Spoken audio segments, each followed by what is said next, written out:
Migraine പോലെ തന്നെ migraine രോഗിയുടെ ദാമ്പത്യ ജീവിതവും വളരെയധികം സങ്കീർണതകളും കോംപ്ലിക്കേഷൻസും നിറഞ്ഞതാണ്. മൈഗ്രെയിൻ എന്ന രോഗം വ്യക്തികളെ മാത്രമല്ല പല കുടുംബങ്ങളെ തന്നെ പ്രതികൂലമായിട്ട് ബാധിക്കുന്നത് കാണാറുണ്ട്.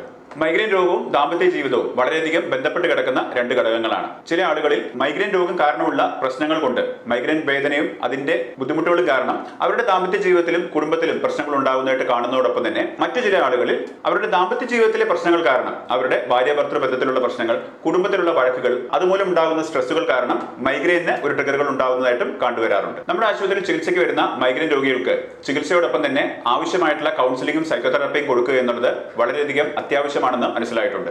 പലപ്പോഴും വിശദമായിട്ടുള്ള കേസ് ടേക്കിങ്ങിനിടയിൽ മൈഗ്രെയിൻ രോഗികൾ വിങ്ങി പൊട്ടിയിരിക്കുന്നതായിട്ടും കരഞ്ഞു പോകുന്നതായിട്ടും അവരുടെ ദാമ്പത്യ പ്രശ്നങ്ങളും അവരുടെ കുടുംബത്തിലുള്ള മറ്റു വഴക്കുകളും സ്ട്രെസ് ഫാക്ടേഴ്സും എല്ലാം എങ്ങനെ പരിഹരിക്കണം എന്നറിയാതെ കുടുങ്ങിയിരിക്കുന്ന ഒരുപാട് വ്യക്തികളെ നമ്മൾ ഡെയിലി കാണാറുണ്ട്.